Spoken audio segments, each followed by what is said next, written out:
여러분, 하나님이 이 자리에 함께 계심을 믿습니까? 예.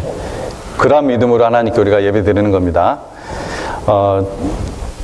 지난주 목요일, 며칠인지 아세요, 혹시? 지난주 목요일이? 6월 6일입니다. 6월 6일은 한국에서 무슨 날이죠? 현충일입니다. 현충일은 나라를 위해서 목숨을 바쳐 참으로 나라를 지키기 위해서 목숨을 바쳐 희생한 그러한 사람들을 매년마다 기억하는 그러한 날이죠. 여러분, 미국의 6월 6일은 어떤 날인지 혹시 아세요? 예, 미국의 6월 6일은 D-Day. 그러니까 공식 휴일은 아니지만 이 미국도 이 날을 매우 중요한 날이기 때문에 D-Day로 공식적으로 D-Day로 준수하는 그러한 날입니다. 올해가 D-Day 75주년인데 이 트럼프 대통령은 이 날을 기념하기 위해서 바로 전날, 그러니까 바로 전날이 무슨 날이에요? D-1day. D-1day에 전 세계 15명의 지도자들을 만났고, 또 6월 6일 그 당일에는 프랑스에 있는 오마하 비치에 있는 미군 그 묘지를 방문을 했습니다. 저도 태어나기 전에 있었던 제2차 세계대전이었지만 우리가 이런 날을 기억해야 하는 중요한 이유 중에 하나는 우리가 지금 누리는 자유가 거저 얻어진 것이 아님을 우리가 잘 기억하고 또한 이것을 잘 지킬 필요가 있기 때문입니다.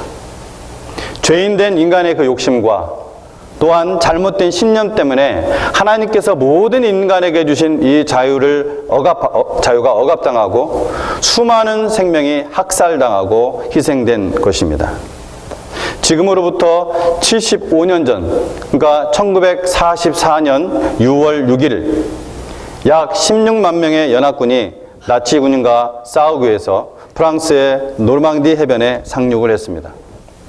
미군은 이 노르망디 해변 중에서 특별히 오마하 비치에 상륙작전을 펼쳤고, 이때 수천 명의 군인들이 적에게 해변이니까 적에게 완전히 노출된 그 해변에서 나치의 그 스나이퍼들과 또 폭탄, 또 총탄에 맞아 죽어야 됐습니다.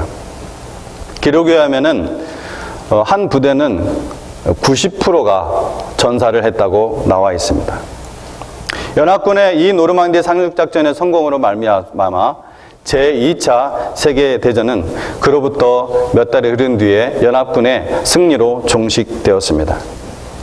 이 승리에 하나님께서 역사의 주관자로서 개입한 것은 분명하지만 나라와 또한 온 인류를 위해 부름받은 수많은 군인들의 희생이 따라야만 했습니다.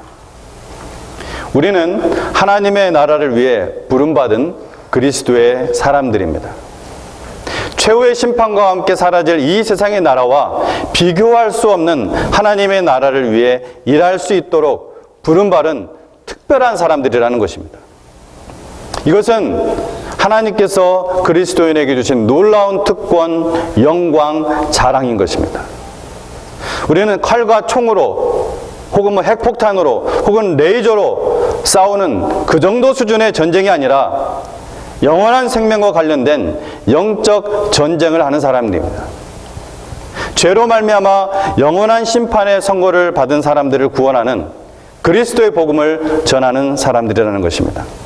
사탄의 포로들을 구원하도록 부름받은 사람들이라는 것입니다. 본문 35절에 보면은 뭐라고 했습니까? 여자들은 자기의 죽은 자들을 부활로 받아들이기도 하며 또 어떤 이들은 더 좋은 부활을 얻고자 하여 심한 고문을 받되 구차히 풀려나기를 원하지 아니하였으며, 또 36절에 어떤 이들은 조롱과 채찍질뿐 아니라 결박과 옥에 갇히는 시련도 받았으며, 37절에 돌로 치는 것과 톱으로 켜는 것과 시험과 칼로 죽임을 당하고 양과 염소의 가죽을 입고 유리하여 궁핍과 환난과 학대를 받았으니, 38절에 이런 사람은 세상이 감당하지 못하느니라. 그들이 광야와 산과 동굴과 토굴에 유리하였느니라. 여기에 지금 언급된 것들은 하나님의 성도들에 대한 박해자의 무기였습니다. 물론 수많은 순교자들이 목숨을 잃은 것은 사실입니다. 가난해졌고 투옥된 것도 사실입니다. 그러나 중요한 것은 그리스도인들이 박해를 감당하지 못해서 손을 든 것이 아니라 박해자들이 그리스도인들을 감당하지 못해 손을 들었다는 것입니다. 그래서 본문 38절은 이런 사람들은 세상이 감당하지 못하느니라 기록하고 있는 것입니다.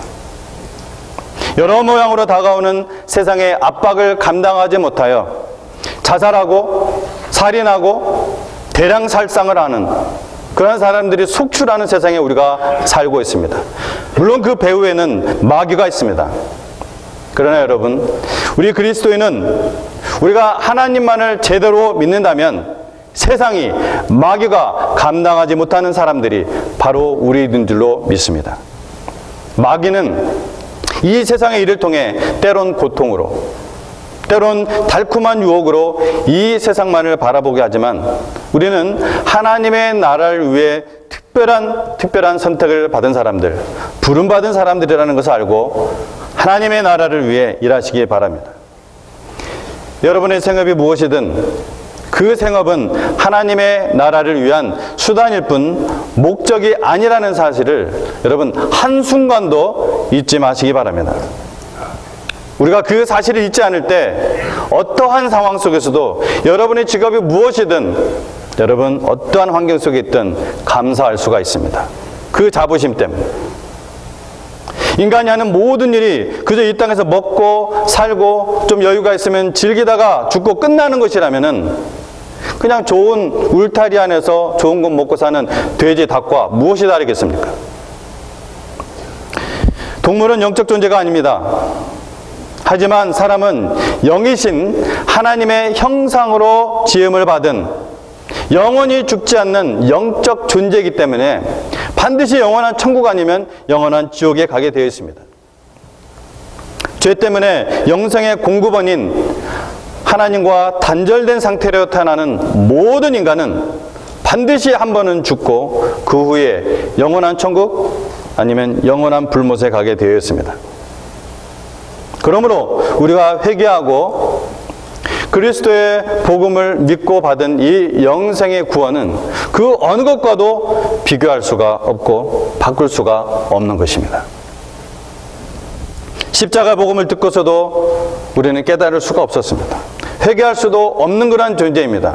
그러나 하나님께서는 바로 우리를 구원하시기까지 쉬지 않고 일하셨던 것입니다. 이 하나님의 은혜에 우리가 감사하는 것입니다. 하나님은 영원한 지옥에서 우리를 구원하기 위해서 복음을 전하는 사람들을 계속해서 보내셨고 계속해서 들려주셨고 성령님의 역사로 거듭나게 하셨다는 것입니다. 이제 우리가 바로 그 하나님의 나라를 위해 일하는 사람들입니다. 먼저 구원받은 모든 사람들은 누구나 할 것 없이 모두 하나님의 나라를 위해 일하고 싸우도록 부름받은 사람들입니다. 그러므로 우리의 생업이 무엇이든 그 가치가 최고의 가치가 되는 것입니다. 우리의 건강 상태가 어떤 상태이든 나이가 들어 몸이 말을 안 듣고 병이 들고 기억이 흐려져도 이 육신의 생명에 닿을 때까지 싸울 수 있는 영적 군사요 베테랑들인 것입니다.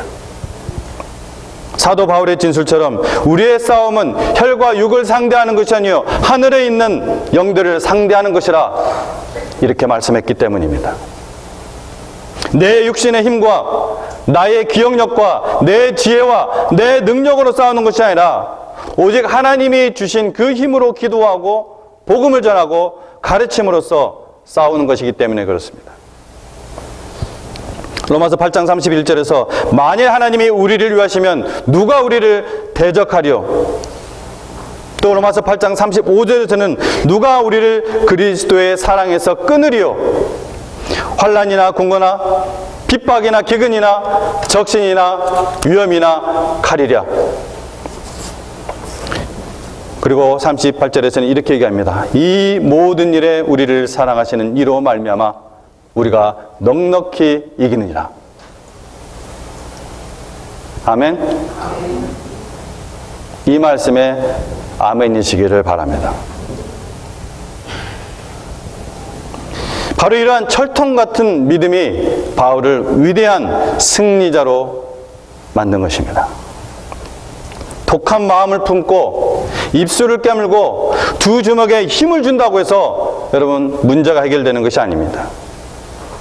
믿음으로 우리 신앙의 선배들이 전쟁과 나라들과 환난과 핍박을 이길 수 있었던 것처럼 여러분, 하나님께서 나와 함께 하시면 그 어떤 악한 조건과 악한 환경이라도 이길 수가 있는 것입니다. 패자라도 승자인 것입니다. 그리스도 때문에. 자신의 힘과 재능으로 자기의 능력으로 살아가는 사람들의 가장 심각한 문제점이 뭔지 아십니까? 가장 치명적인 점은 무엇인지 아십니까? 그것은 문제의 극복과 관련된 것이 아닙니다. 그 문제를 해결했느냐, 해결할 수 있느냐 없느냐, 그런 것이 아니라는 거예요. 하나님이 그 사람과 동행하시지 않는다는 것이 가장 심각한 문제입니다. 하나님이 인정하지 않는다는 것입니다. 그 문제를 극복했든 안 했든 하나님과 상관이 없습니다. 어떤 사람이 인생이 이 짧은 세상에서 편안하게 살든 힘들게 살든 무소유로 살든 많은 것을 소유하며 살든 여유를 가지며 살든 쉴 틈 없이 일만 하며 살든 포인트는 무엇이냐? 그 사람이 하나님과 동행하느냐, 하나님이 그래서 그 사람을 인정하는 삶을 사느냐. 여러분, 하나님과 상관없이 사는 인생은 하나님과의 관계에서 죄송합니다만 빵점입니다. 하나님의 나라에서 빵점입니다. 그것도 만일 하나님 나라 들어간다면. 본문 39절 40절에 이 사람들은 다 믿음으로 말미암아 증거를 받았으나 약속된 것을 받지 못하였으니 이는 하나님이 우리를 위하여 더 좋은 것을 예비하셨은즉 우리가 아니면 그들로 온전함을 이루지 못하게 하려 하심이라 하고 했습니다.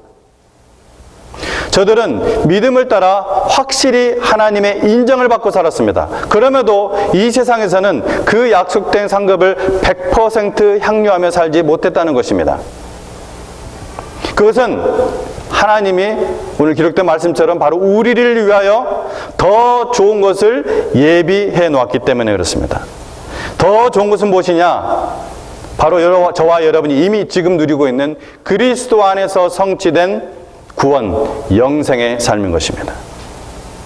구약시대의 믿음의 사람들은 이 그리스도를 믿는 자들이 누릴 수 있는 구원의 이 삶을, 구원의 온전함을 향유할 수가 없었습니다. 하지만 이제 그리스도의 구원하심으로 말미암아 구약에 있는 믿음의 사람들이나 현재의 그리스도인들은 다 같이 동일한 하나님의 백성으로서 하나님 앞에 자유롭게 나갈 수 있는 그러한 사람들이 되었다는 말씀입니다.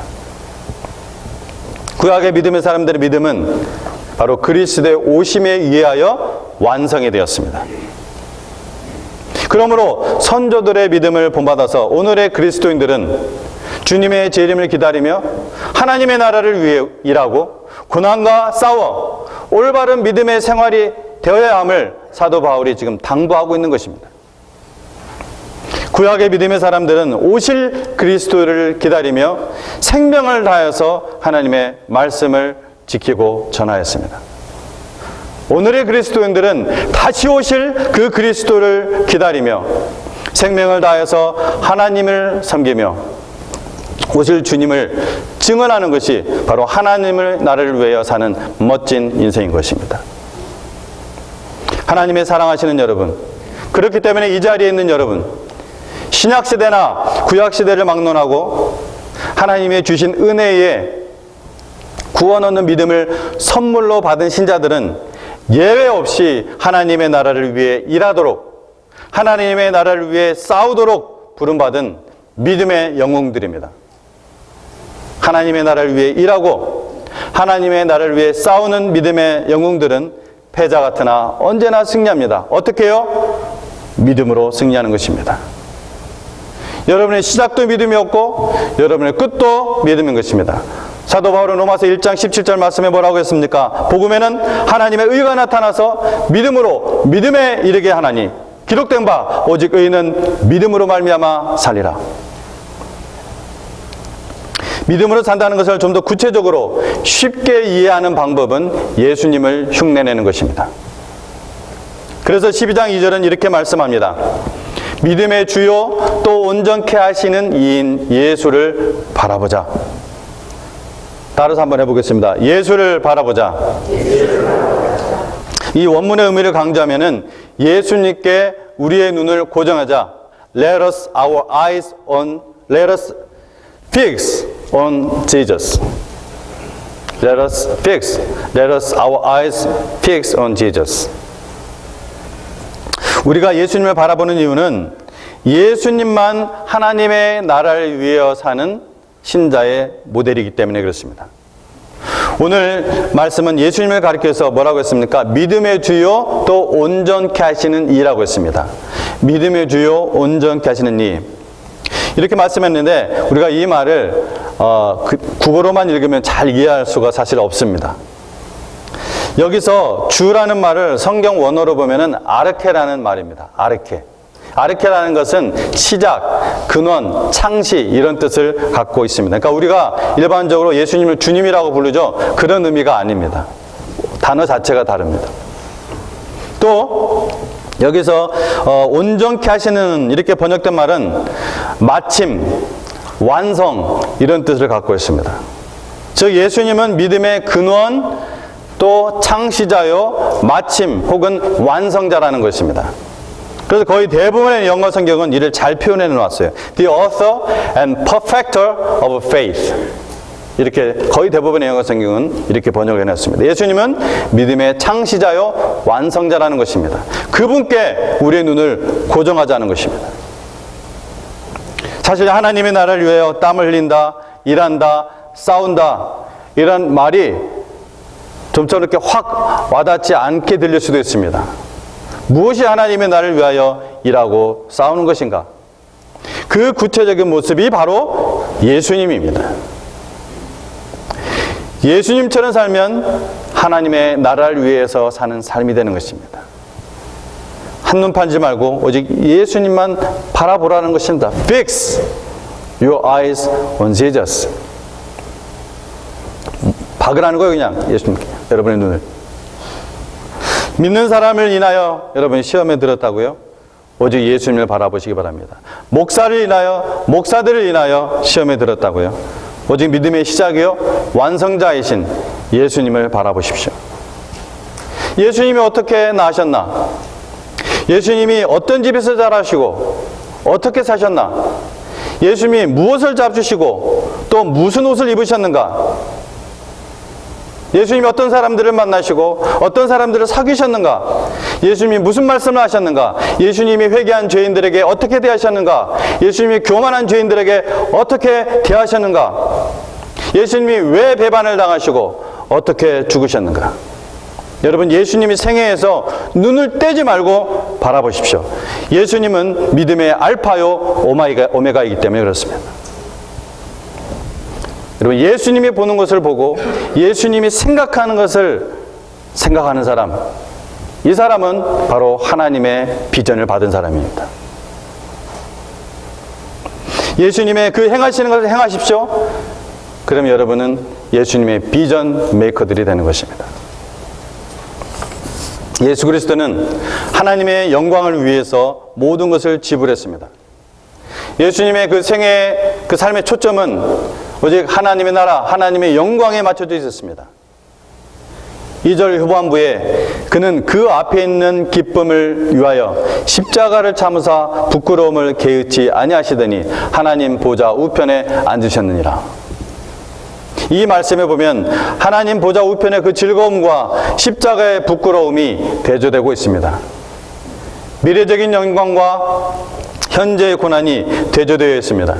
영원한 영광과 일시적인 부끄러움이 대조됩니다. 하나님의 즐거움과 세상적인 고통이 대조되고 있습니다. 하나님의 나라라는 이 고귀한 목표를 위해서 다른 것은 기꺼이 포기하고 있습니다. 바로 이것이 우리가 보는 예수님의 모습이라는 것입니다. 마지막으로 12장 1절 말씀을 보겠습니다. 사도 바울은 우리에게 구름같이 둘러싼 허다한 증인들이 있으니 모든 무거운 것과 얽매이기 쉬운 죄를 벗어버리고 인내로서 우리에게 당한 경주를 하자 격려합니다. 바울이 살던 시대의 이 그리스 올림픽 경주는 단순한 스포츠 게임이 아니라 이것은 신들에게 경배하는 그런 종교의식이었습니다. 여러분도 아시죠? 그래서 이 올림픽 경기장 안에는 또 주변에는 온갖 그러한 신상들이 만들어져 있었습니다. 제단들이 가득했습니다. 경기장 안에는 이제 경주를 지켜보기 위해서 약 당시에 2만 명의 사람들이 몰려들었다고 합니다. 그런데 또 한 가지 특징은 당시의 경주장들은 여러분이 조각이나 그림을 통해서 보셨겠지만은 아무 옷도 입지 않는 것을 당연하게 생각했다고 합니다. 바람의 그 저항을 줄이기도 하고 또 자신의 가꾼, 아름다운 그 몸을 신에게 바치는 그러한 행위였기 때문이라고 합니다. 사도 바울은 지금 그것을 생각하면서 우리에게 이 말씀을 하고 있는 것입니다. 그들은 오직 신을 위해서 달렸습니다. 그들이 바라는 것은 오직 한 가지, 제우스 신의 인정을 받는 것이었습니다. 우승자에게는 올리브 나무 잎과 줄기로 엮은 그런 면류관을 주었는데, 이는 올리브 나무가 아테네 여신이 준 지혜의 작물이었기 때문이라고 합니다. 오늘 여러분은 지금 무엇을 위해서 달리고 있습니까? 무엇을 위해서 공부를 하고 있습니까? 무엇을 위해서 직장을 다니고 무엇을 위해서 여러분 생업에 종사하고 있습니까? 세상적으로 성공하기 위해서입니까? 사람들에게 인정받기 위해서입니까? 인생의 후반기를 여유롭게 살기 위해서입니까? 그저 큰 거 바라는 거 없이 소소한 행복을 누리며 살기 위해서입니까? 그런 것들을 하나님께서 선물로 주신다면 우리가 감사히 받고 그 하나님께 영광을 돌리면 될 것입니다. 하지만 그런 목표를 위해서, 그것을 목표로 하고서 살기 때문에 지금 하나님께 충성하는 삶을 살고 있지 못하면은 바로 지금 이 자리에서 하나님께 충성하는 삶을 살고 있지 못하다면은 여러분은 완전히 잘못된 인생을 살고 있는 것입니다. 마귀에게 속고 있는 것입니다. 지금 깨달았다면 더 이상 속지 마십시오. 같은 일에 두 번 속는 것은 어리석은 일입니다. 죄입니다. 노르만디 상륙작전을 총지휘한 아이젠허 장군은 역사상 가장 큰 침투작전으로 불리는 이 연합군 병사들에게, 그 침투되는 병사들에게 다음과 같이 말했다고 합니다. 온 세상의 눈이 당신에게 있습니다. 자유를 사랑하는 사람들의 희망과 기도가 당신과 함께 행진합니다. 우리의 용감한 동맹군과 다른 형제들과의 협력을 통해 나치의 포갑을 제거하고 자유세계를 위한 안보를 가져올 것입니다. 그래서 그들은 충성을 다하여 그렇게 실행했습니다. 여러분과 제가 지금 누리는 자유에는 그 군사들의 복종과 용기와 인내와 희생이 포함되어 있습니다. 여러분과 제가 지금 누리는 이 믿음의 자유, 이 구원의 기쁨 안에는 온전한 복음을 전수하기에 흘린 믿음의 사람들의 그 인내와 피가 포함되어 있습니다. 구름같이 허다한 믿음의 증인들이 우리를 둘러싸고 지금 지켜보고 있습니다. 응원하고 있습니다. 하나님의 나라를 위해 달리고 싸우는 일에 걸치적거리는 무거운 것들, 얽매기 쉬운 죄를 벗어버리고 인내로서 우리 앞에 당한 경주를 합시다. 여러분, 슬럼프에 빠졌습니까? 넘어졌습니까? 지금 예수님이 내밀고 계신 그 손을 붙잡으십시오. 바로 지금. 말씀과 기도에 게으릅니까? 죄에 빠졌습니까? 회개하십시오. 마귀가 당신 뒤에서 웃고 있습니다. 주변에 그런 사람들이 있습니까? 정죄하지 말고 격려하십시오. 같이 공감하고 이끌어 주십시오. 사도 바울은 그가 순교당하는 날이 가까운 어느 시점에 이 말씀을 이렇게 남겼습니다. 나는 선한 싸움을 싸우고 나의 달려갈 길을 마치고 믿음을 지켰으니 이제 후로는 나를 위하여 의의 면류관이 예비되었으므로 주 곧 의로우신 재판장이 그날에 내게 주실 것이며 내게만 아니라 주의 나타심을 사모하는 모든 자에게도니라. 기도하시겠습니다.